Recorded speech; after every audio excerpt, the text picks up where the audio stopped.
Hey, for Wednesday, March 4th, 2020, this is the Pro and the Con Show, and I'm your host, Michael James Ott. Welcome to the show as always. So, it's the end of the show, doing one almost every day as time allows, almost every day.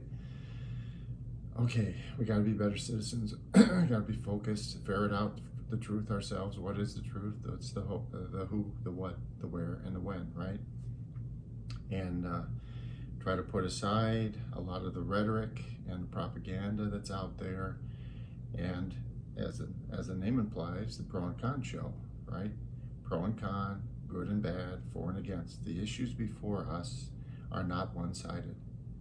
The issues before us, abortion, gun control, budget deficits, you name it, okay, coronavirus, and how we're dealing with it. Pro and con, good and bad, for and against. And we've got to allow ourselves the capacity to talk to each other about this so that we can come to a common ground. And so it almost feels as if we're engaged in a civil war at the moment, not physically in most cases, right, but verbally. We have this warfare, this verbal warfare, and it's mainly driven by two political parties and their agents, which are using various forms of rhetoric and propaganda, very simplistic forms, the same sorts of things that the Nazis used in Germany years ago, the same tactics that were used to direct the German people against certain minorities like the Jews. We're doing the same thing here, except for a lot of that vitriol is directed against the other party, okay? And I've talked about this before in the show, and I'll talk about it again. So it occurred to me that this whole thing with this feeling like we're almost in a civil war, and quite honestly, I'm worried that someday, if we don't do better as citizens, we might end up in a truly a fighting civil war. And of course,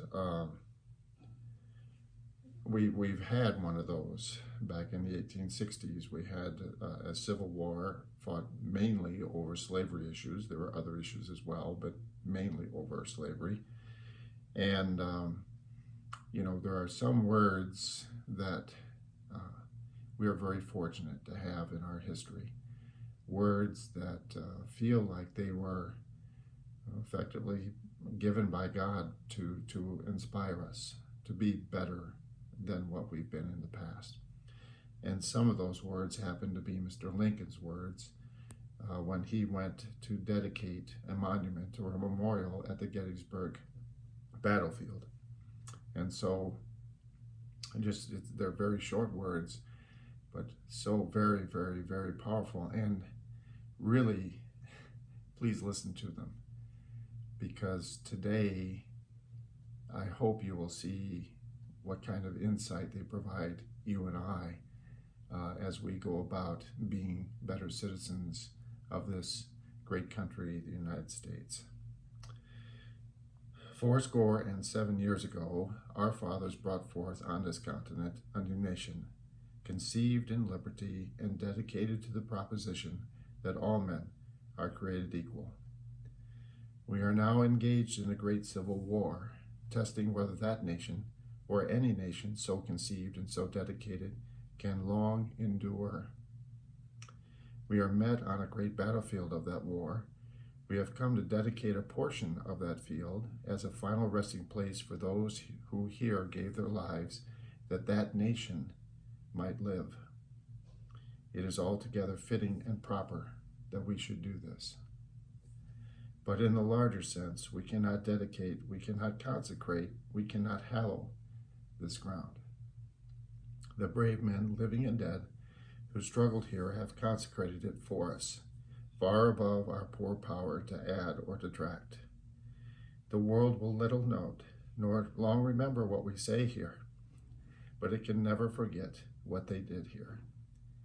It is for us, the living, rather, to be dedicated here to the unfinished work, which they who fought here have thus far so nobly advanced. It is rather for us to be here dedicated to the great task remaining before us, that from these honored dead we take increased devotion to that cause for which they gave the last full measure of devotion. That we here highly resolve that these dead shall not have died in vain, that this nation, under God, shall have a new birth of freedom, and that government of the people, by the people, for the people, shall not perish from this earth.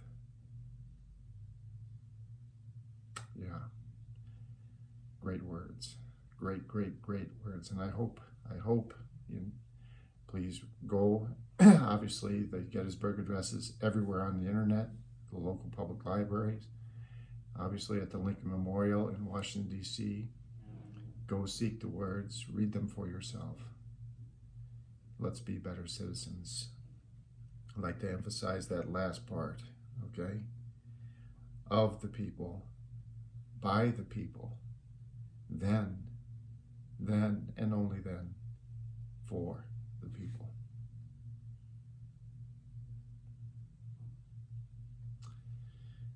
All right, so for the Pro and Con show for Wednesday, March 4th, 2020, I'm Michael James Ott, and until the next show,